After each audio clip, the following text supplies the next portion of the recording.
Sir okay ముందుగా సామవేదం షణ్ముఖ శర్మ గారిని మనసా శిరస నమస్కరించి కార్యక్రమాన్ని ప్రారంభం చేసుకుందాం.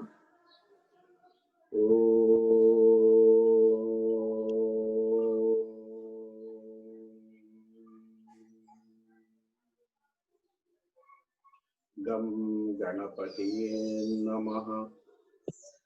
గం గణపతియే నమః. గం గణపతియే నమః. ఓం నమః శివాయ. ఓం నమః శివాయ. ఓం నమః శివాయ.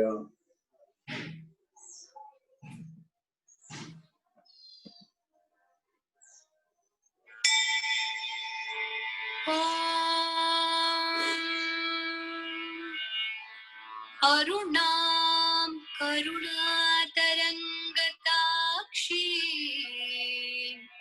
धृतपाशाङ्कुश पुष्पबाणचापाम् अणिमादिभिरावृतां मयूखैः अहमित्येव विभावये भवानी.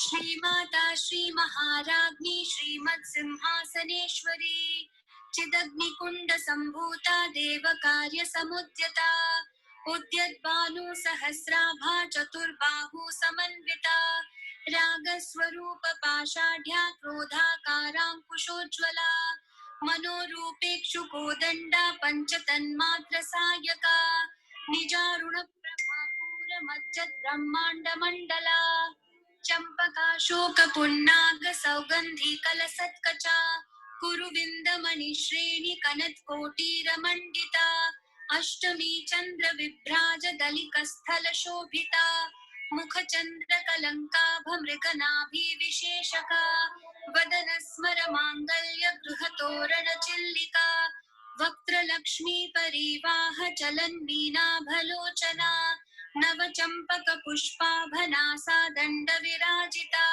तारा कांति तिरस्कारी नासा भरण भासुरा कदंब मंजरी कृप्त कर्णपूर मनोहरा ताटंक युगलीभूत तपनोडुपमंडला पद्मराग शिलादर्श परिभावि कपोल भूः नव विद्रुम बिंब श्रीन्यक्कारी रदनच्चदा शुद्ध विद्यांकुराकार द्विज पंक्ति द्वयोज्ज्वला कर्पूर वीटिकामोद समाकर्षद दिगंतरा निज सल्लाप माधुर्य विनिर्भर्सित कच्छपि मंदस्मित प्रभापूर मज्जत कामेश मानसा अनाकलित सादृश्य चुबुक श्री विराजिता कामेश बद्ध मांगल्य सूत्र शोभित कंधरा कनकांगद केयूर कमनीय भुजान्विता रत्नग्रैवेय चिंताकलोल मुक्ता फलान्विता कामेश्वर प्रेम रत्न मणि प्रतिपणस्तनी नाभ्यालवाल रोमाली लता फलकुचद्वयी लक्ष्य रोमलताधारता समुन्नेय मध्यमा स्तनभारदलं मध्य पट्टबन्धवलित्रया अरुणारुण कौसुम्भ वस्त्र भास्वत्कटितटी रत्नकिङ्किणिकारम्य रशनानभूषिता सौभाग्यमार्दवोरुद्वयान्विता माणिक्य मुकुटाकार जानुद्वय विराजिता इन्द्रगोप परिक्षिप्त स्मरतूना भजङ्गिका गूढगुल्फा कूर्म पृष्ठ जयिष्णु प्रपदान्विता नखदीधिति सञ्छन्न नमज्जन्नतमो गुणा पदद्वय प्रभाजाल पराकृत सरोरुहा शिञ्जानमणि मञ्जीर मण्डित श्रीपदाम्बुजा मरालि मन्द गमना महालावण्य शेवदिः सर्वारुणानवद्यांगी सर्वाभरण भूषिता शिव कामेश्वराङ्कस्था शिवा स्वाधीन वल्लभा सुमेरु मध्य शृंगस्था श्रीमन्नगर नायिका चिंतामणि गृहांतस्था पंच ब्रह्मासन स्थिता महापद्माटवी संस्था कदम्ब वनवासिनी सुधा सागर मध्यस्था कामाक्षी कामदायिनी देवर्षि गण संघात स्थूयमानात्म वैभवा भण्डासुरवधोद्युक्त शक्ति सेना समन्विता संपत्करी समारूढ़ सिंधूर व्रज सेविता अश्वारूढ़ाधिष्ठिताश्वकोटि कोटिभिरावृता चक्रराजरथारूढ़ सर्वायुध परिष्कृता गेय चक्ररथारूढ़ मंत्रिणी परिसेविता किरिचक्ररथारूढ़ दंडनाथा पुरस्कृता ज्वाला मालिनी काक्षिप्त वहिन प्राकार मध्यगा भंड सैन्य वधोद्युक्त शक्ति विक्रम हर्षिता नित्या पराक्रमाटोप निरीक्षण समुत्सुका भंडपुत्र वधोद्युक्त बाला विक्रमनंदिता मंत्रिण्यंबा विरचित विशंग वधतोषिता विशुक्र प्राणहरण वाराहि वीर्यनंदिता कामेश्वरं मुखालोक कल्पित श्री गणेश्वरा महागणेश निर्भिन्न विघ्न यंत्र प्रहर्षिता भंडासुरेन्द्र निर्मुक्त शस्त्र प्रत्यस्त्र वर्षिणी करांगुली नखोत्पन्न नारायण दशाकृतिः महापाशुपतास्त्रांगे निर्दग्धासुर सैनिका कामेश्वरास्त्र निर्दग्ध सभंडासुर शून्यका ब्रह्मोपेन्द्र महेन्द्रादि देव संस्तुत वैभवा हर नेत्राग्नि संदग्ध काम संजीवनौषधिः श्रीमद्वाग्भव कूटैक स्वरूप मुख पंकजा कंठाधक्कटि पर्यंत मध्य कूट स्वरूपिणी शक्ति कूटैकतापन्न कट्यधो भागधारिणी मूल मंत्रात्मिका मूल कूटत्रय कलेवरा कुलामृतैक रसिका कुल संकेत पालिनी कुलांगना कुलांतस्था कौलिनी कुल योगिनी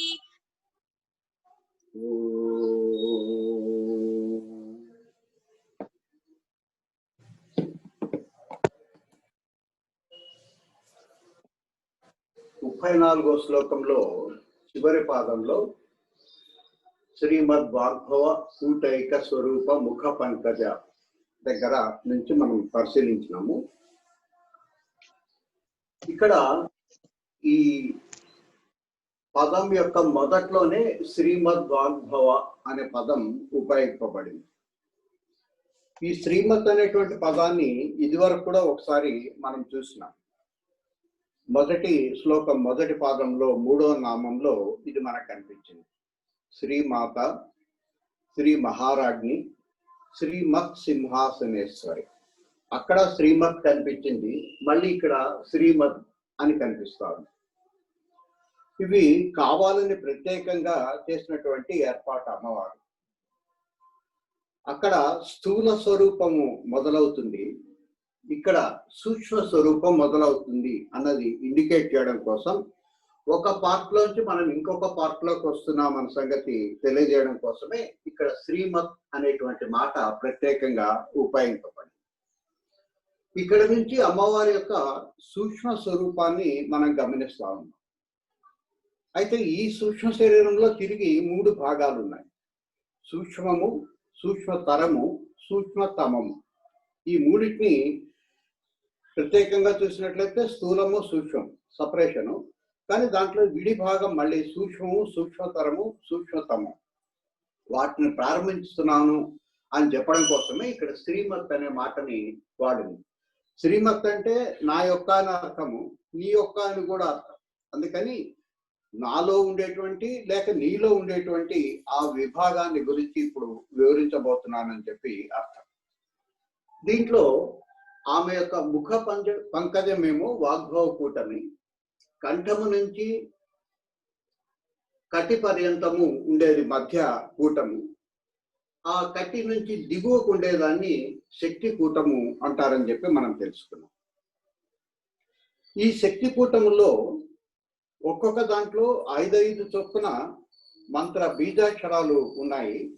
ఆ బీజాక్షరాల యొక్క సమూహమే అమ్మవారి యొక్క మొత్తం స్వరూపం. అది మూల మంత్రం. ఈ మూల మంత్రములో 18 అక్షరాలు ఉంటాయి. దాన్ని శ్రీ విద్య అని చెప్పి 16 అక్షరాలు ఉంటాయి. దాన్ని శ్రీ విద్య అని చెప్పి పిలుస్తారు. దాంట్లో శ్రీ అనేది శరీరం అంతా వ్యాపించి ఉండగా ఒక్కొక్క కూటంలో 5 మంత్రాలు చొప్పున, బీజాక్షరాల చొప్పున ఉంటాయి. మనదేమో స్థూల శరీరము, దేవతలదేమో కాంతి శరీరము, కానీ అమ్మవారిదేమో మంత్ర శరీరం. కేవలం ఆమెకు మనకు బయట కనిపించేటువంటి స్థూల శరీరం అంతా కూడా ఆ మంత్రాలతో నిండి ఉండేటువంటి శరీరం. ప్రపంచంలో ఉండేటువంటి సకల మంత్రాలు, సకల బీజాక్షరాలు దీంట్లోనే దాగి ఉన్నాయని చెప్పారు. ఏ బీజాక్షరం వచ్చినా లేక ఇతర ఏ మంత్రం వచ్చినా ఈ 16లోంచే బయటకు వస్తుంది. మనకు పైన ఉండేటువంటి భాగంలో ఉండే 5 అక్షరాల్లోంచి ఒక 3 అక్షరాలు, మధ్యకూటం నుంచి ఒక 3 అక్షరాలు, శక్తికూటం నుంచి ఒక 3 అక్షరాలు తీసుకున్నట్లయితే సంఖ్య తగ్గిపోయింది. అంటే అప్పుడు 5 మూళ్ళ 15 కాకుండా 3 మూళ్ళ 9 మాత్రమే. ఈ 9 తోటే బాలా త్రిపుర సుందరి విద్య ఏర్పడుతుంది. కాబట్టి ప్రపంచంలో దీనికంటే చిన్న విద్యలు కానీ పెద్ద విద్యలు కానీ ఏవైనా సరే అమ్మవారి యొక్క ఆ శరీరం నుంచే మనకు బయటికి లభిస్తాయి. సర్వ మంత్రాలకు మూలమైనటువంటిది ఆమె యొక్క శరీరం. అందుకే మూల మంత్రాత్మిక, మూల కూట త్రయ కళేబర అని చెప్పేస్తున్నారు. ఈ మొత్తం శరీరం అంతా కూడా మంత్రాత్మకం అయినప్పటికీ కూడా వాళ్ళ అవసరాలకు తగినట్టుగా మళ్ళీ 3 భాగాల కింద అవి ఇవ్వబడుతుంది. కొంతమంది ఇహలోక సుఖాలు కోరుకుంటారు, కొంతమంది పరలోక సుఖాలు కోరుకుంటారు, కొంతమంది మాత్రమే ముక్తిని కోరుకుంటారు. లోక సుఖాలు కోరుకునే వాళ్ళకి శక్తి కూటం నుంచి, పరలోక సుఖాలు కోరుకునే వాళ్లకు మధ్య కూటం నుంచి, ముక్తిని కోరుకునే వాళ్లకు పై కూటం నుంచి ఇవ్వడం జరుగుతుంది. కానీ మన పరిస్థితి ఏమిటంటే మనకు ప్రధానంగా ముక్తి అవసరము. కాకపోతే ఈ ముక్తిని మనం కోరుకుంటున్నప్పటికీ, ప్రపంచాన్ని మనం వద్దని అనుకుంటున్నప్పటికీ, ప్రాపంచిక సుఖాలు కానీ ప్రాపంచిక కుష్టాలు కానీ మనం పట్టించుకోకపోయినప్పటికీ అవి మనల్ని వదలడం లేదు. అందుకని కేవలం లలితా సహస్రనామాల్లో మాత్రమే ఉండేటువంటి ప్రత్యేకమైన ఏర్పాటు ఏంటంటే, ఏ ప్రపంచం యొక్క కష్టాలైతే నిన్ను ముక్తి వైపోకుండా ఆపుతున్నాయో, లేక ఏ సుఖాలు లేకపోవడం వల్ల నువ్వు ఇబ్బంది పడుతున్నావో వాటిని తొలగిస్తూ ముక్తి వైపు తీసుకొని పోవడం లలితా సహస్రనామం యొక్క ఉద్దేశం. అందుకని ఈ 3 కూటములను కలిపి మంత్రంగా మనకు ఆమె ప్రసాదించింది. అయితే ఈ శ్రీ విద్య అనేది గురువు దగ్గర మాత్రమే నేర్చుకోవాలి తప్ప పుస్తకాలు చూసి నేర్చుకునేది కాదు. బీజాక్షరాలు వల్లించడానికి కూడా పుస్తకాలు చూసి వల్లించకూడదు. మనకు చాలా పుస్తకాలు బీజాక్షరాలు ఉన్నాయి, అవి గబగబా అనేస్తుంటారు. వాటి వల్ల ఏమీ ఉపయోగం ఏమి ఉండదు. కేవలం కాసేపు దేవాలయంలో కూర్చున్నా మనసు శుద్ధి అయిందనేటువంటి ఉపయోగం తప్ప నిజమైనటువంటి పర్పస్ ఎప్పటికి కూడా వాటి నుంచి మనకు నెరవేరదు. అట్లాంటి వాళ్ళని దృష్టిలో పెట్టుకొని అమ్మవారు ప్రత్యేకంగా ఈ లలిత రహస్య సహస్రనామాలను లోకానికి ప్రసాదించింది. కేవలం లలిత సహస్రనామాలు చదవకుండా వాటిలో ఉండేటువంటి రహస్యం ఏమిటి అని గమనించి గుర్తు పెట్టుకొని స్మరణ చేసుకుంటూ లలిత సహస్రనామాలు చదవగలిగినట్లయితే చాలు, అమ్మవారి స్వయంగా చేపట్టుకొని నడిపించి మనల్ని మెట్టుగా పైకి తీసుకొని పోతుంది. అట్లా మెట్టుగా పైకి తీసుకొని పోవడం అంటే స్థూలం నుంచి సూక్ష్మానికి, సూక్ష్మం నుంచి సూక్ష్మ తరానికి, సూక్ష్మతరం నుంచి సూక్ష్మ తమానికి ఆమె ప్రయాణం చేస్తుంది. అందుకని ఆ మార్గం ఎట్లా ఉంటుంది అనేది ఆమె మనకు స్థూలంగా వివరించడం మాత్రమే కాకుండా కేవలం స్మరించినంత మాత్రాన ఈ లోపల ఈ కార్యక్రమం జరిగిపోతుంది. దీనికి ఎవరి గురువు, ఎటువంటి గురువు కూడా మనకు అవసరం లేదు, ఎటువంటి బీజాక్షరాలు కూడా అవసరం లేదు. మనం చేయవలసినంత అక్కడ ఉండే రహస్యం ఏమిటి అని ఒకసారి తెలుసుకొని మననం చేసుకుంటూ లలితా సహస్రనామాలు చదువుకుంటే చాలు, అంతకంటే చేయాల్సిన అవసరం లేదు. కాబట్టి ఇక్కడికేమో సూక్ష్మమైనటువంటి ఆమె మంత్ర స్వరూపాన్ని చూస్తున్నాం. సూక్ష్మ తరం ఏమిటంటే ఆ లోపల ఉండేటువంటి షట్చక్రాలని ఎక్కడి నుంచి ఎట్లా ప్రయాణం చేస్తుందని చెప్పేది సూక్ష్మతరం అయినటువంటి. అందుకే ఇక్కడ మొదలు పెట్టినప్పుడు కులామృతైక రసిక కుల సంకేత పాలిని అని చెప్పి మొదలు పెట్టింది. కులం అంటే ఒకే రకమైన లక్షణాలు ఉండే వాటి యొక్క సమూహము అని చెప్పి ఇదివరకు చెప్పుకుంది. ఇక్కడ మనం తీసుకునేటువంటి కులం ఏమిటంటే షట్చక్రాలు. ఈ షట్చక్రాలు ఒకదానికి మరొక దానికి కొంత భిన్నంగా ఉండినప్పటికీ కూడా వాటి మధ్య ఒక సామాన్యమైనటువంటి లక్షణం ఒకటి ఉంది. అదేమిటంటే వాటి దగ్గరికి చేరగానే ఒక ప్రత్యేకమైన ధ్వనిని ఇవ్వడము, దాంతోపాటు ఒక ప్రత్యేకమైన శక్తిని ఇవ్వడము, దాంతోపాటు ఇంకొంచెం ఉన్నతమైన స్థితికి తీసుకునేటువంటి మెట్ల లాంటివి. కాబట్టి ఆ మెట్లుగా మనల్ని పైకి తీసుకొని పోతుంది. ఈ మెట్లు మన కంటికి కనిపించేట్టు కాదు, లేకపోతే డాక్టర్ గారు ఆపరేషన్ చేసేటప్పుడు ఓపెన్ చేస్తే వెన్నెముకలో కనిపించేట్టు మాత్రం కాదు. మనము విద్యుత్ శక్తి ఒక తీగలో ప్రవహిస్తుందని చెప్పి తెలుసు, కానీ ఆ తీగని కట్టింగ్ ప్లేట్తో కట్ చేసినంత మాత్రాన విద్యుత్ శక్తిని మనం చూడలేము. రాగి తీగను చూడగలమే కానీ లోపల విద్యుత్ శక్తిని మనం గ్రహించలేము. అది చూడలేం, కానీ ఉన్నట్లుగా అనుభవించడం, పరోక్షంగా చేర్చుకోవడానికి సాధ్యమవుతుంది. అయితే ఇక్కడ పరోక్షంగా కాకుండా ప్రత్యక్షంగా విద్యుత్ శక్తిని అనుభవించడం కోసమే అమ్మవారు చేసేటువంటి ప్రయత్నం. అది మామూలు కంటితో చూడడానికి సాధ్యం కాదు. కేవలం మానసికంగా దాన్ని ముందుగా ఊహించి తర్వాత అనుభవించవలసి ఉంటుంది. కాబట్టి ఊహించడానికి వీలుగా ఏమేమి ఎక్కడ ఉంటాయి అని చెప్పి ఆమె క్రమక్రమంగా తెలియజేస్తుంది. వాస్తవానికి పాత రోజుల్లో బడులని ప్రత్యేకంగా ఏమీ ఉండేది కాదు. ఈ రోజు మనం దేనైతే గుడి అని చెప్పి పిలుస్తున్నామో అదే పాత రోజుల్లో మనకు ఎలిమెంటరీ స్కూల్ లాంటివి. అక్కడే రకాలైనటువంటి విద్యను నేర్పించేవాడు. అంతేకాదు సైన్స్ కూడా చెప్పడం కోసమే ఆ గుడి ఏర్పడింది.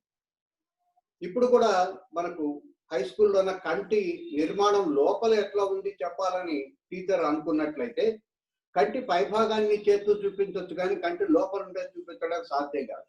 అందుకని ఒక మోడల్ తీసుకొచ్చి టేబుల్ మీద పెట్టి, ఇది కన్ను యొక్క పై భాగము, లోపల కరోనా ఉంటుంది, రెటీనా ఉంటుంది, ఇక్కడ నుంచి నాడులు పోతాయని చెప్పి వివరిస్తాడు.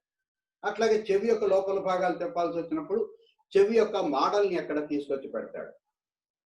అట్లాంటి మోడలే గుడి. పాత రోజుల్లో నిర్మించినటువంటి బాగా ప్రశస్తమైనటువంటి గుళ్ళన్నిటికీ కూడా సప్త ప్రాకారాలు ఉంటాయి. అంటే మనం 7 ద్వారాలు దాటి లోపలికి పోవాలి. ఆ లోపలే మూలమూర్తి ఉండేది అని చెప్పడం కోసం మనకు అది అటువంటి ఏర్పాటు ఉండేది. అంతేకాదు ఒక్కొక్క ప్రాకారం దగ్గర ఒక్కొక్క రకమైనటువంటి సంగీత వాద్యాన్ని పాత రోజుల్లో వాయించేవాడు. ఇప్పుడు అవన్నీ లేవు, తీసేస్తున్నారు అనుకోండి. కానీ ఒక్కొక్క మంటపానికి ఒక ప్రత్యేకత ఉండేది.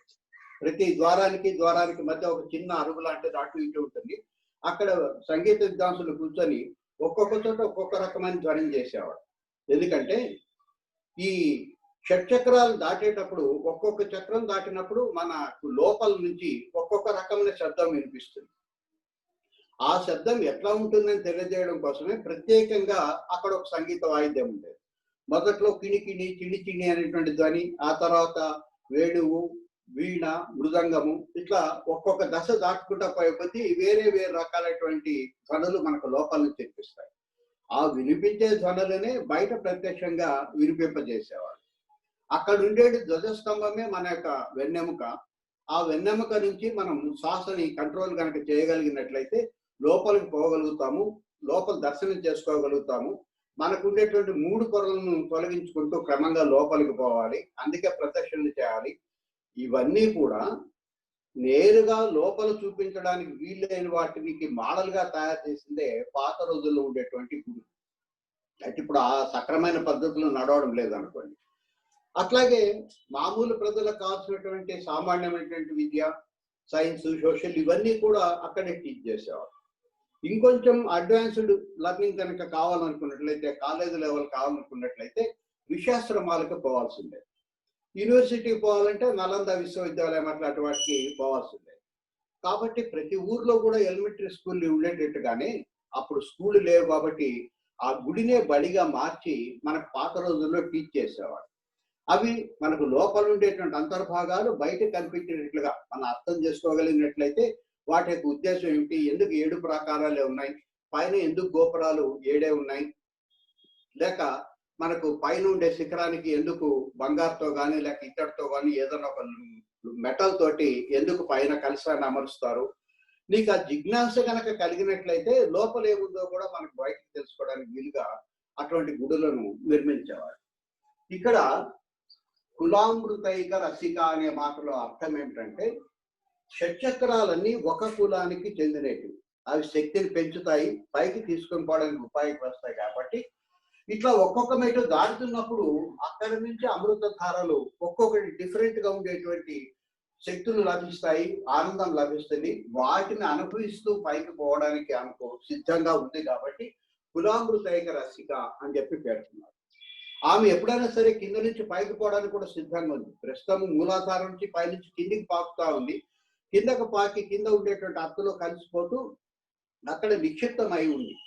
కానీ మనం గనక ప్రయత్నం చేసినట్లయితే ఆమె పైకి పోయి దాన్ని తీసుకోవడానికి సిద్ధంగా ఉందని చెప్పడం కోసం కులామృతైక రసిక అనే పదాన్ని ఉపయోగించినారు.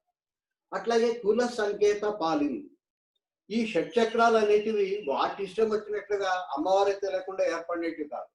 మొత్తం షట్చక్రాలను ఆ మాటకు వస్తే మొత్తం శరీరాన్ని ముందుగా అమ్మవారు నిర్మించి ఏ నాడులు ఎక్కడ ఉండాలి, జీర్ణాశయం ఎక్కడ ఉండాలి, ముక్కు ఎక్కడ ఉండాలి, కన్ను ఎక్కడ ఉండాలి, ఇవన్నిటిని నిర్ణయించి వాటి పూర్తిగా తయారైన తర్వాత అప్పుడు మళ్ళీ తిరిగి అమ్మవారు స్వయంగా దాంట్లో ప్రవేశిస్తుంది.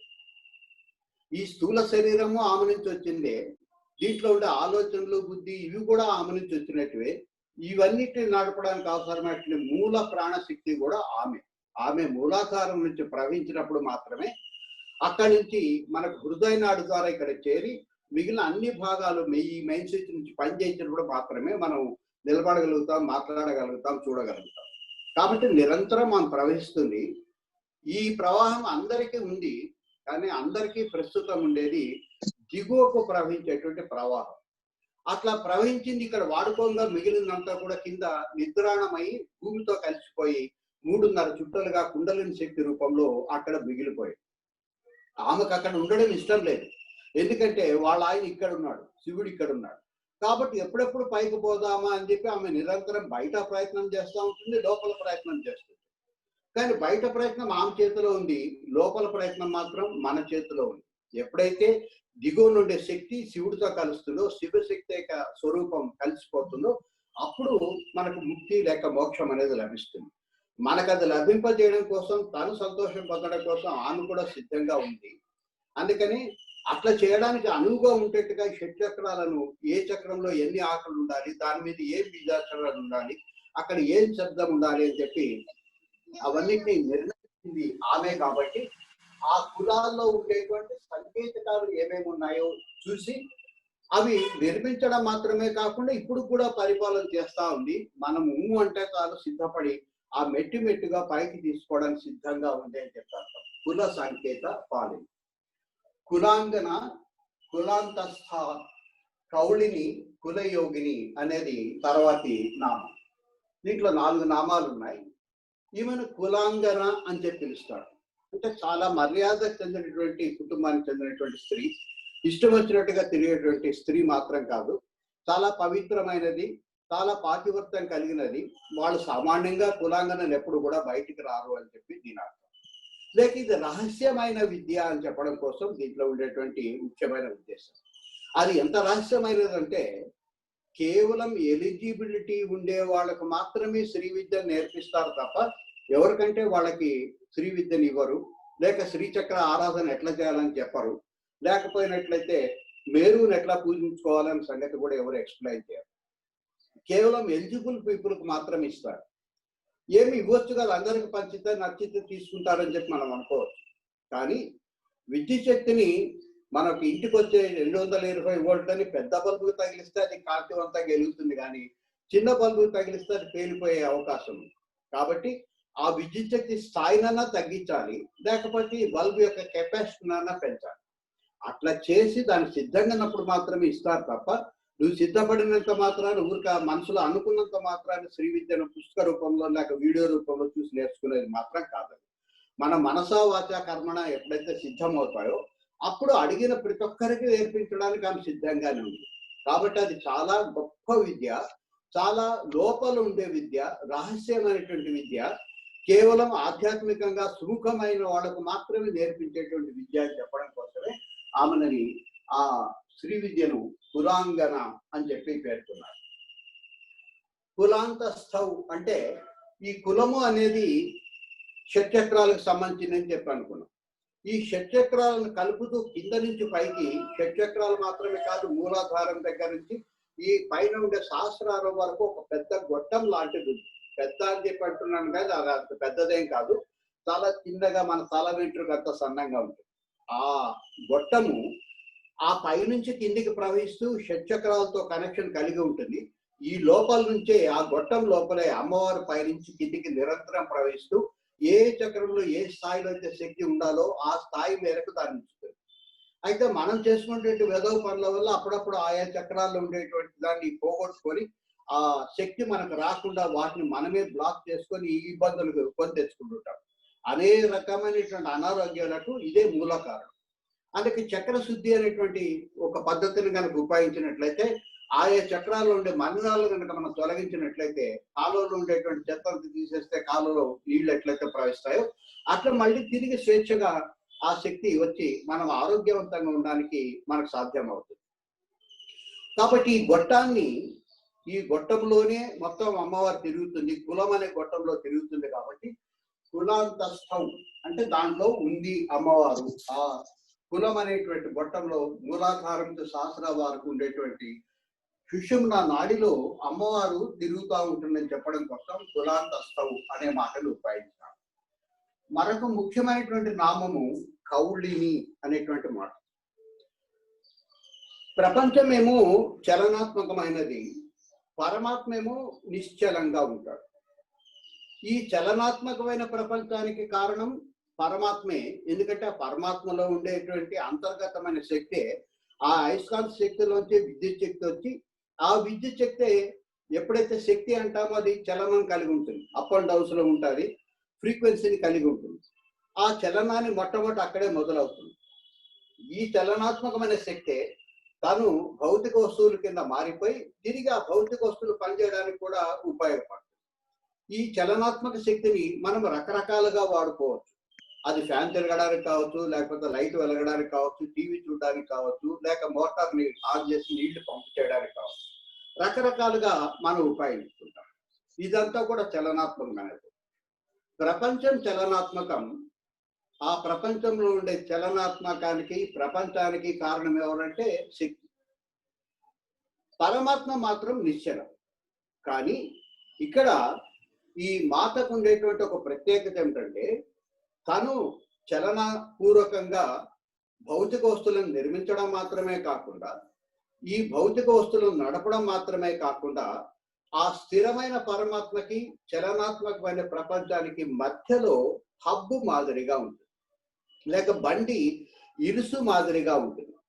కాబట్టి స్థిరమైన పరమాత్మ చలనమైన ప్రపంచానికి మధ్యలో ఉండి మళ్ళీ వీటి రెండింటిని కూడా అనుసంధానం చేస్తుంది.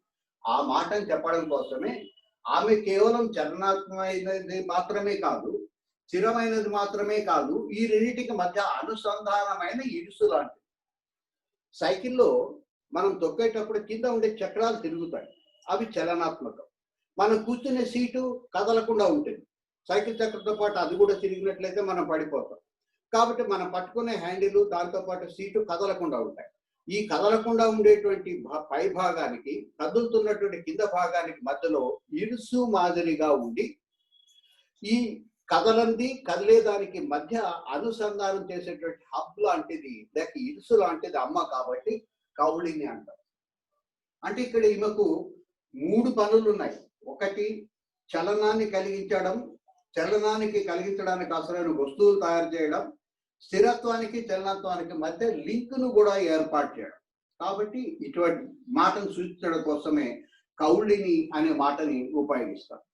కదలకుండా ఉండేదాన్ని అకుల అని చెప్పంటాం, కదిలేదాన్ని కుల అని చెప్పంటాం. కుల అంటే కేవలం ఒక రకమైనవని మాత్రమే అర్థం కాదు, చలనాత్మకమైనటివి అవి అనేకం ఉంటాయి. అకులం మాత్రం ఒకటే ఉంటుంది.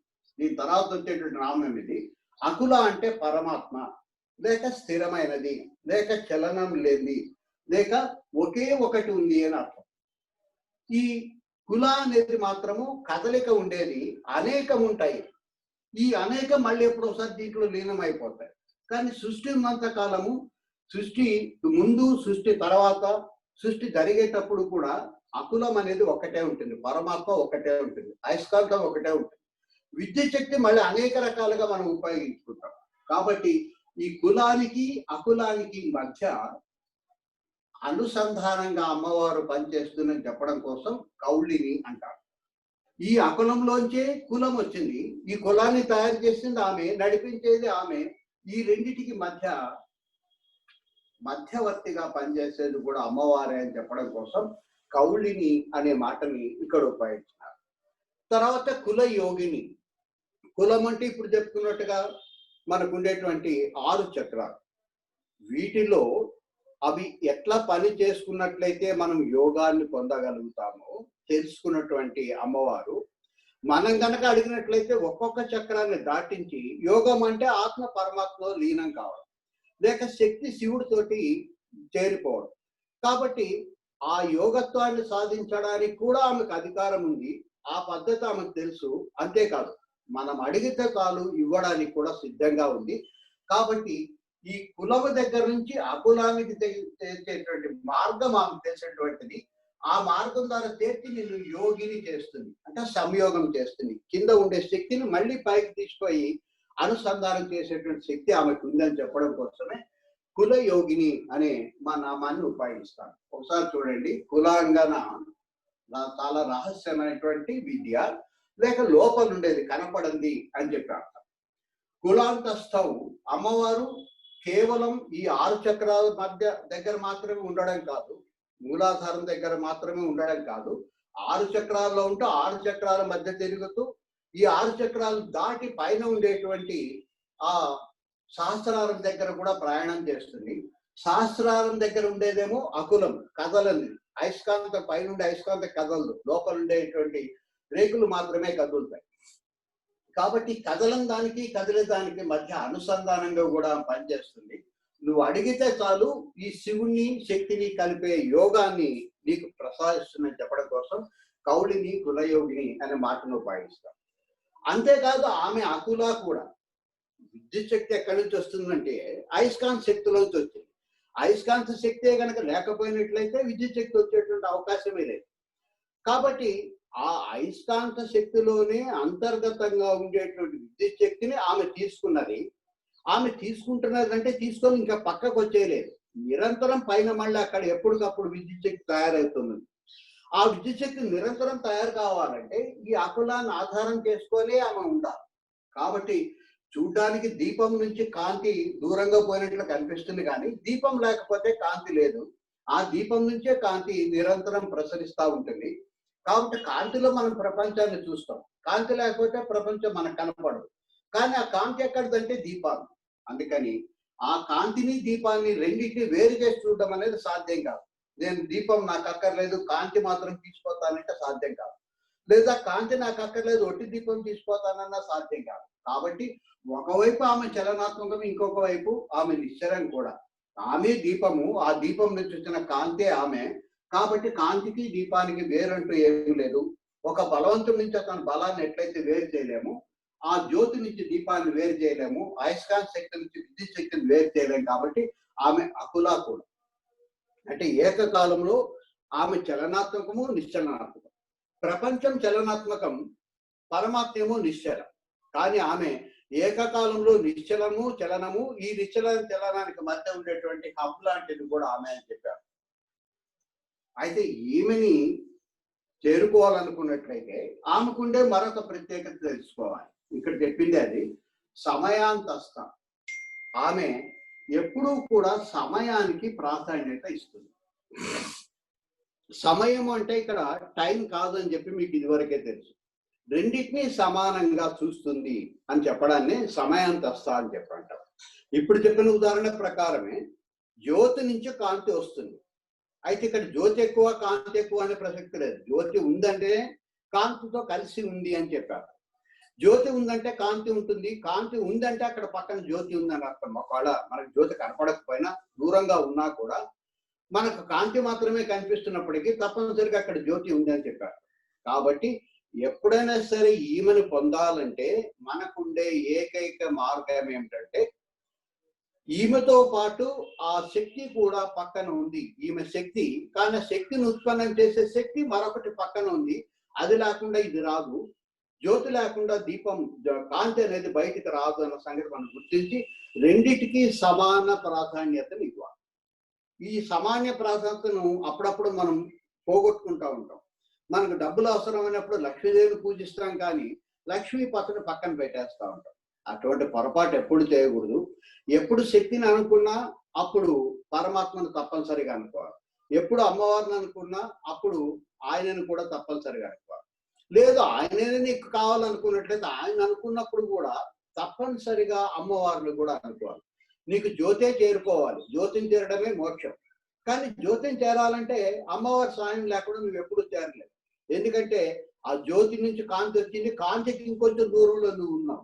తిరిగి జ్యోతి దగ్గర చేరాలంటే కాంతి అనే మార్గంలో ప్రయాణం చేస్తేనే, కాంతి సహాయంతో ప్రయాణం చేస్తేనే నువ్వు అక్కడ చేరుకోగలవు.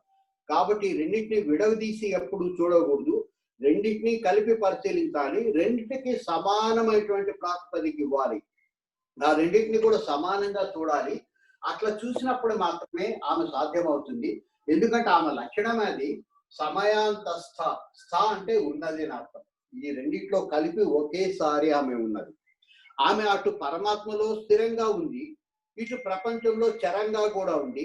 ఈ స్థిరానికి చరానికి మధ్య అనుసంధానం చేసేటువంటి హక్కు లేక ఇరుసు లాంటిది అని చెప్పుకున్నాం. అంటే ఆమె రెండింటినీ ఏకకాలంలో అనుభవిస్తూ ఉంటుంది. కాబట్టి ఈ రెండింటినీ స్థిర చరాలు రెండింటినీ కలిపి, కాంతిని జ్యోతిని రెండింటినీ కలిపి, అమ్మవారిని అయ్యవారిని ఎప్పుడు రెండింటినీ కలిపి మాత్రమే ధ్యానించాలి. అట్లా రెండింటినీ కలిపిన దాంట్లోనే ఆమె ఉంది. స్థ అంటే అక్కడ నిలకడగా ఉంది. కాబట్టి అయస్కాంతము ఆమె, ఆ అయస్కాంతం నుండి విద్యుత్ శక్తి ఆమె, అయస్కాంతం విద్యుత్ శక్తి రెండు కూడా ఆమె. అయస్కాంతం స్థిరంగా ఉంటుంది, విద్యుత్ శక్తి ఏమో చలనం కలిగి ఉంటుంది.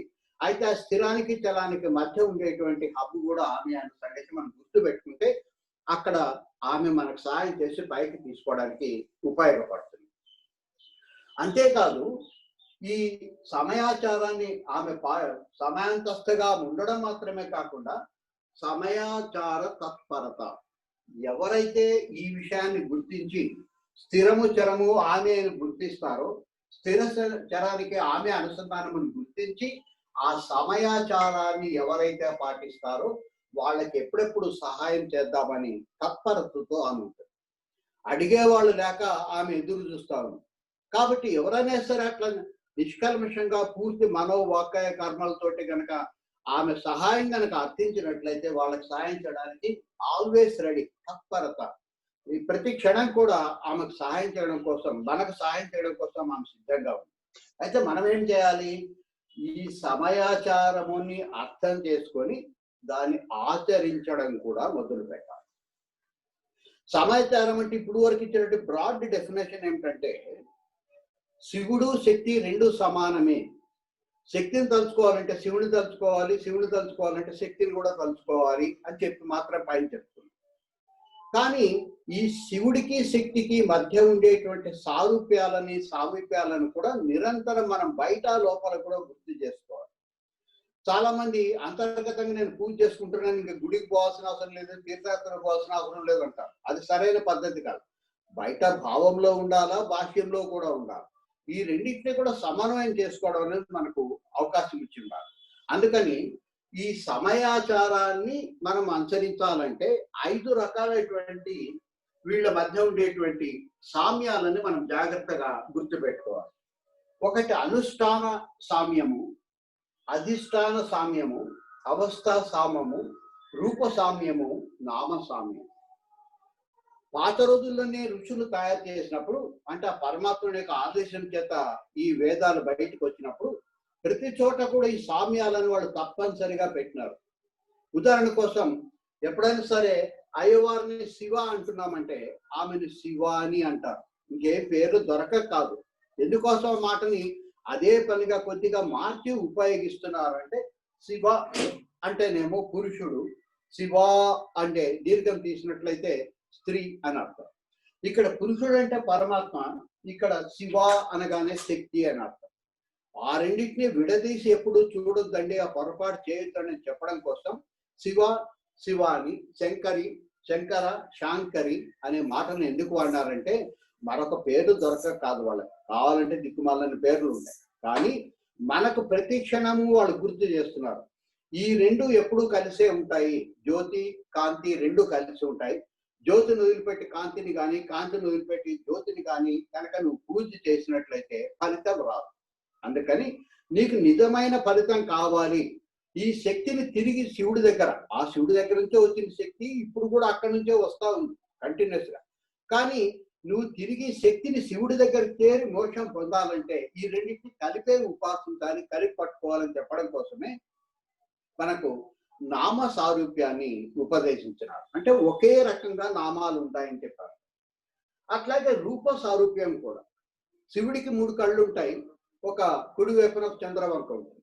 అదే అమ్మవారిని భావాన్ని విడిగా కనుక మనం చూసినట్లయితే ఆమెకు 3 కళ్ళు ఉంటాయి, ఇటుపక్క చంద్రరేఖ ఉంటుంది. కాబట్టి ఎప్పటికప్పుడు రూపంలో కూడా అయ్యవారు ఎట్లా ఉంటారో అమ్మవారు కూడా అదే రకంగా ఉండేటట్లుగానే రూపొందించింది. ఎందుకోసం అంటే మళ్ళీ వాళ్ళకి రూపొందించడానికి అవకాశాలు ఆకారాలు లేక కాదు, దీనికి దానికి తేడా లేదు.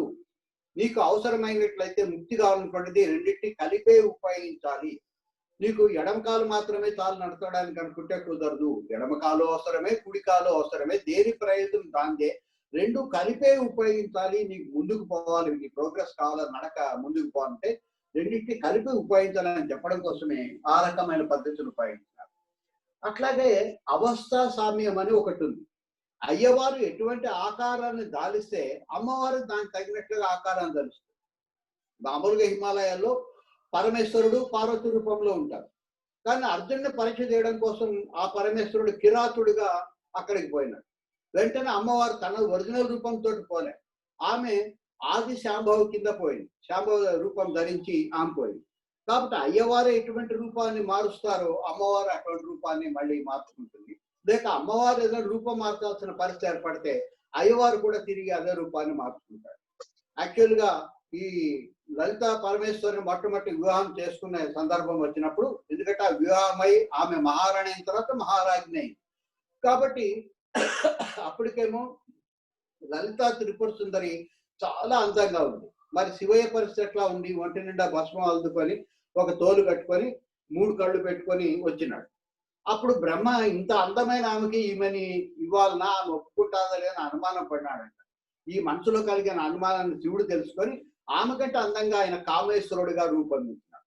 కాబట్టి అప్పుడు వరకు ఆయన శివుడు ఈ కామేశ్వరుని వివాహం చేసుకోవడం కోసం ఆయన తిరిగి కామేశ్వరుడిగా రూపాన్ని పొందినాడు. కాబట్టి వాళ్ళ రూపాలు మారినప్పుడు ఆ ఇద్దరు రూపాలు కూడా మార్చుకొని తిరిగి కొత్త రకమైన రూపాలను పొందడాన్ని అవస్థ సామ్యం అంటారు.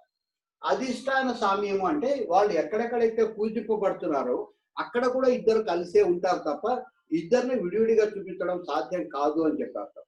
సాధారణంగా గుళ్ళోకి పోయిన తర్వాత శివయ్య దగ్గరికి పోతే శివలింగానికి మాత్రం మనం పూజ చేస్తాం. ఈ పొరపాటు చాలా మంది పూజారులు కూడా చేసేస్తూ ఉంటారు. శివయ్యని మాత్రమే మనకు ఆదరిస్తాం, కానీ ఆ చుట్టూ కనపడకుండా ఉండేటువంటి శక్తి ఒకటి ఉందని చెప్పడం కోసం పాలువాటం ఉంటుంది. మనం పాలువాటాన్ని పీఠం కింద వాడుకుంటున్నాం, కానీ నిజానికి పీఠం వేరు, పాలువాటం వేరు. ఆ పాలువాటం అంచులో కొద్దిగా ఎత్తు ఎక్కువగా ఉండి అది కనపడదు, లోపల ఉంది అని చెప్పడం కోసం కొద్దిగా అంచుని నిర్మిస్తారు. లోపల గుండ్రటి గీతలు 2, 3 ఉంటాయి. అవి శక్తి తరంగాలు. ఆ శక్తి వ్యాపిస్తా ఉంది. ఆ శక్తి వల్లనే ఆ పైనుండే జ్యోతిర్లింగం వెలుగుతుంది. నిజానికి వెలుతురిస్తున్నదేమో జ్యోతిర్లింగం, కానీ వెలుగుతున్నది శక్తి లోపల ఉండేది. మనకు గ్యాస్ పొయ్యిలోన పైన మంట మండేదేమో మామూలుగా మనం అంటించినట్టు మంట వల్ల వచ్చేటి నీలపు మంట, కానీ వెలుగుతున్నది ఏంటంటే గ్యాస్ సిలిండర్లో ఉండే గ్యాస్ వెలుగుతుంది. అయితే గ్యాస్ సిలిండర్లో ఉండే గ్యాస్ నీకు కనపడదు, అందుకని కనపడదని చెప్పడం కోసం పాలువాటం గుండ్రంగా ఉండి అంచులు కలిగి ఉంటుంది. కొంచెం లోపల 2 గీతలు ఉంటాయి. శక్తి అక్కడ ఉంది. అంటే నువ్వు శివయ్య దగ్గరకు పోయినావంటే పైన కనిపించేటువంటి గుండ్రటి ఆకారమేమో శివుడు, లోపల కనిపించేటువంటి గుండ్రటి ఆకారమేమో అమ్మవారు అని చెప్పారు. కాబట్టి ఎక్కడైతే శివలింగం ఉంటుందో అక్కడ పార్వతి కూడా ఉండి ఉంటుంది. నీకు కనపడకపోవచ్చు, ఎందుకంటే శక్తి కనపడదు కాబట్టి. ఆ శివయ్య ఆ శక్తిని ఆధారం చేసుకొని జ్యోతిర్లింగంగా మారినాడు. ఆ శక్తి లేకపోతే శివయ్య కూడా అక్కడ నీకు కనిపించేటువంటి అవకాశం లేదు. శివయ్య ఎప్పుడు ఉంటాడు, కనిపించాలనుకున్నట్లయితే శక్తి సహాయం ఆయనకు అవసరం. అట్లాగే మనము ఓంకారాన్ని గనక నోటితో ఉచ్చరించినట్లయితే సరిగా ఉచ్చరిస్తే అదే శ్రీచక్రం కింద మారిపోతుంది. శ్రీచక్రమేమో అమ్మవారిది అనుకుంటున్నాము, ఓంకారమేమో అయ్యవారిది అనుకుంటున్నాము. వాస్తవానికి ఆ ఓంకారం యొక్క శబ్ద రూపాన్ని మనం వస్తు రూపంలో కనుక మార్చినట్లయితే, దృష్టి రూపంలోకి మార్చినట్లయితే శ్రీచక్రం కింద మారిపోతుంది.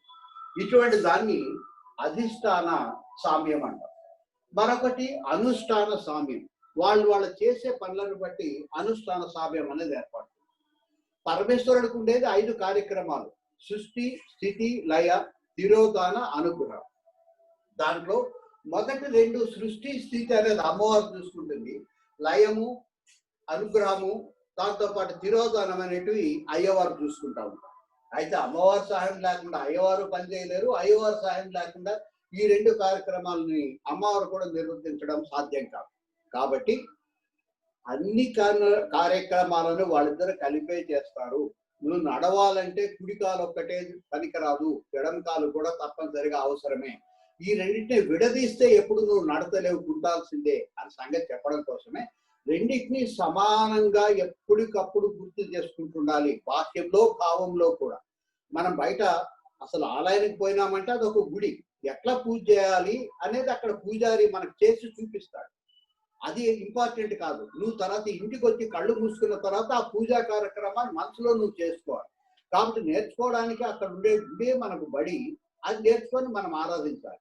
అక్కడ బయట నేర్చుకోవాలి, లోపల మనం ఆరాధించాలి. కాబట్టి బయట లోపల కూడా రెండు చోట్ల ఇద్దరిని కలిపి ఎప్పుడైనా పట్టుకోవాలి. అంతేకాని విడివిడిగా ఎవరో ఒక్కరి కోసం ప్రయత్నం ఎప్పుడూ చేయొద్దు అని చెప్పేదే సమయాచారం. ఈ బయట లోపల ఈ 5 రకాలైనటువంటి వాళ్ళకు ఉండేటువంటి సామ్యాలను దృష్టిలో పెట్టుకొని ఎవరైతే వ్యవహరిస్తారో ఇదే సింపుల్. నువ్వేం చేయక్కర్లా, రెండింటినీ కలిపి పట్టుకుంటూ ఉండడమే. మనం చాలా చోట్ల ఎవరో ఒకరిని మాత్రమే పట్టుకుంటూ ఉంటాం. కానీ రెండింటినీ కలిపి పట్టుకొని అది దృష్టిలో పెట్టుకొని ఎవరైతే ఆచరిస్తారో వాళ్ళకి ఎప్పుడెప్పుడు సహాయం చేద్దామని ఆతురతతో అమ్మవారు ఉంటుంది. తత్పర అంటే ఎప్పుడెప్పుడు చేద్దాం వాళ్ళకి సహాయం అని చెప్పి అమ్మవారు ప్రతి నిమిషం కూడా ఎదురు చూస్తూ ఉంటుంది. ఆలస్యం మనదే కానీ ఆమెది ఏమాత్రం కాదు. కేవలం ఒక్క అడుగు వేస్తే చాలు 10 అడుగులు వేయడానికి ఆమె సిద్ధంగా ఉంది. కానీ ఆ ఒక్క అడుగు వేయడానికి మనకు తెలియక కొంత, తెలిసినా కూడా బద్ధకం వల్ల కొంత ముందుకు వెళ్ళకపోతున్నాం. కానీ అమ్మవారు ఎప్పుడు సిద్ధంగా ఉంటుందని చెప్పేదే ఈ 37వ శ్లోకం. మళ్ళీ ఒకసారి చూడండి. కులాంగన అత్యంత రహస్యమైనది లేక కనపడండి. కులాంతస్థం మొత్తము ఈ 6 చక్రాల్లో మాత్రమే కాకుండా సహస్రారంలోనే కాకుండా కింది నుంచి పైకి తిరుగుతూ ఉంటుంది ఆమె. కౌళిని ఈ స్థిరమైన దానికి అస్థిరమైన దానికి చలనాత్మకానికి మధ్య హబ్ కింద పనిచేస్తుంది. కుల యోగిని ఈ షట్చక్రాలు నిర్మించింది ఆమె, వాటిని పనిచేయించేది కూడా ఆమె. అకుల అంతేకాదు ఆ పరమాత్మ యొక్క స్వరూపం కూడా ఆమె. సమయాంతస్థ ఆమె సమయానికి లేక రెండింటిని సమానం చేయడం కోసమే ఎప్పుడు ప్రయత్నం చేస్తుంది. శక్తి ఎప్పుడు శివుని చేరడం కోసం నిరంతరం ప్రయత్నిస్తూ ఉంటుంది మనలో కూడా. ఆ అందుకని ఈ సమయము అనే దాని మీదే ఆమె స్థిరంగా మనసును కలిగి ఉంది. ఈ సమయాచారం 5 రకాలుగా ఉంటుంది. బయట ఉంటుంది, లోపల ఉంటుంది. బయట లోపల కూడా ఈ 5 రకాలైన ఆచారాలని అనుసరిస్తే చాలు. యజ్ఞాలు చేయక్కర్లేదు, మంత్రాలు చదవక్కర్లేదు, ఏం లేదు. ఇది సతతం మన మనసులో పెట్టుకొని దృష్టిలో పెట్టుకొని ఈ సమయాచారం ఎవరు పాలిస్తారో వాళ్ళకి సహాయం చేయడానికి అమ్మవారు నిరంతరం సిద్ధంగా ఉంది అని చెప్పి అర్థం. ఇంకొక 8 నిమిషాల టైం ఉంది. సందేహాలు ఏమైనా ఉంటే అడగండి.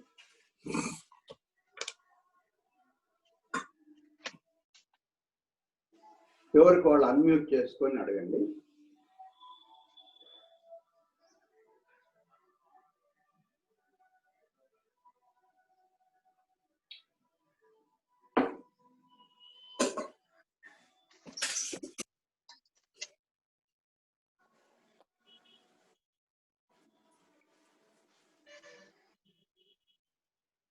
సార్ నమస్తే సార్, శ్రీదేవి సార్. చెప్పమ్మా. సార్, ధ్యానం చేసుకోవడానికి ఆత్మశుద్ధి ముఖ్యమా, శారీరక శుద్ధి ముఖ్యమా? ఏ టైంలో అయినా చేసుకోవచ్చా ధ్యానం? ముందుగా శారీరక శుద్ధి అవసరం అమ్మా. ఎందుకంటే ధ్యానం చేయడం అంటే మనసు నిలకడగా నిలబెట్టడం కదా. ఇట్లా నిలబెట్టే ముందు శారీరక శుద్ధి కనుక లేకపోతే అక్కడక్కడ దురదలు అవి వస్తుంటాయి అనుకోండి. ఆ దురదలు వస్తుంటే మనసు ఎక్కడ పోతుందంటే అక్కడ గోక్కుందాం అనే దాని మీద పోతుంది. అందుకని ముందు శారీరక శుద్ధి అవసరం. మనశుద్ధి అవసరమా అంటే అసలు ధ్యానం చేసేది మనశుద్ధి కోసం. అంటే రెండు సైమల్టేనియస్ గా జరుగుతూ ఉంటాయి. ఈ రోజు కొంచెం ధ్యానం చేస్తారు, కొంచెం మనశుద్ధి అవుతుంది. మళ్ళీ రేపొద్దున నువ్వు అశుద్ధం చేయకుండా చేర్చకుండా కనుక ఉండినట్లయితే మరుసటి రోజు ఇంకొంచెం శుద్ధి అవుతుంది. అంటే ప్రతిరోజు కూడా మనసు శుద్ధి చేయడం కోసమే ధ్యానం చేస్తాం. ధ్యానం చేసే ముందు శుద్ధి ఉండడం కాదు, శుద్ధి చేసుకోవడం, మనసును శుద్ధి చేయడం కోసం ధ్యానం చేస్తాం. అయితే మనం చేసే ఒక గొప్ప పొరపాటు అంటే మిగిలిన వాళ్ళు చేసే పొరపాటు ఏంటంటే పొద్దున పూజా కార్యక్రమం చేస్తారు, మనసును శుద్ధంగా ఉంచుకుంటారు, చాలా ప్రశాంతంగా హాయిగా ఉంటుంది. మళ్ళీ వచ్చే ఒక పనికిరాని సినిమా చూస్తారు, అయిపోయింది, మళ్ళీ అశుద్ధం అక్కడ చేరుతుంది. అంటే ప్రతిరోజు ఏం చేస్తుందంటే ఎక్కడ మొదలు పెట్టినామో అక్కడే ఉంటున్నాం కానీ ఒక్కొక్క స్టెప్ పైకి పోవడం లేదు. అందుకని మానసికమైన శుద్ధి కోసమే ధ్యానం చేసేది. ఈ ధ్యానం చేసిన తర్వాత అప్పుడు మనము ఏదో ఒక మంత్రాన్ని లేకపోతే ఒక బీజాక్షరాన్ని ఏది పట్టుకున్నా ఒకటే. ఎందుకంటే మొత్తం విశ్వంలోంచి ఒక బకెట్తో తోడుకుంటే బకెట్ నీళ్లు కనిపిస్తాయి, లేకపోతే చెంబుతో తోడుకుంటే చెంబు నీళ్లు కనిపిస్తాయి. లోపల నీళ్లు కామనే, పైనుండి ఆకారం మారుతుంది, రాముడు కావచ్చు, కృష్ణుడు కావచ్చు, శివుడు కావచ్చు. కాబట్టి నీకు లోపల ఉండేటువంటి నీళ్లు స్వతహాగా నిలబడవు కాబట్టి ఒక ఆధారం అనేది అవసరం. ఏదో ఒకటి పట్టుకో, ఏది పట్టుకున్నా కూడా అన్ని పరమాత్మ దగ్గర చేర్చేవి. కాబట్టి దాని మీద నిరంతరం చింతన చేయాలి. ఆ నిరంతర చింతన చేయడం అనేది జపం అని చెప్పి అంటాం. కాబట్టి ధ్యానం మొదటి మెట్టు. ధ్యానం ఎందుకంటే శారీరక మానసికమైన శుద్ధి కోసం. ధ్యానంతో శారీరక శుద్ధి చేసుకోం, అందుకని ముందు శారీరకమైన శుద్ధి చేసుకొని స్నానం చేసేసి కొంచెం మంచి వస్త్రాలు, ఇలా ఉతికిన వస్త్రాలు ధరించి స్థిరంగా కదలకుండా ఉండేటువంటి ఆసనాన్ని ఏదో దాన్ని ఏర్పాటు చేసుకొని అప్పుడు ముందుగా మనసును శుభ్రం చేయడం మొదలు పెడతాం. అంటే ఇల్లు కసు కొట్టుకోవడం మొదలు పెడతాం. ఆ తర్వాతనే దీపం వెలిగించుకుంటాం. అప్పుడు మనం జపంలోకి పోతాం. కాబట్టి శారీరక శుద్ధి ముందు, తర్వాత మానసికమైన శుద్ధి కోసం మనం ప్రయత్నం చేయాలి. Thank you sir. Okay, next.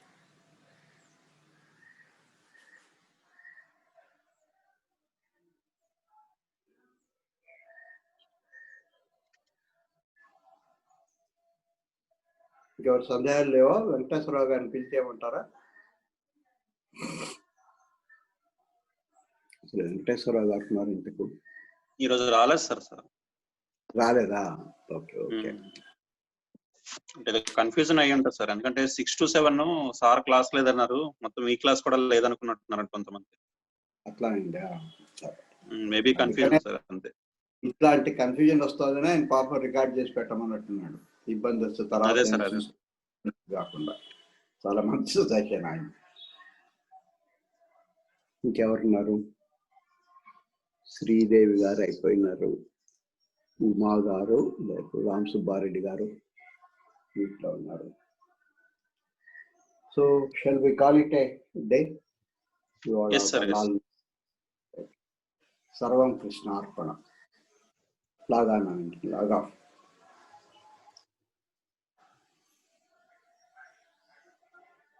End చేసేస్తున్నాం సార్. చేసేయండి.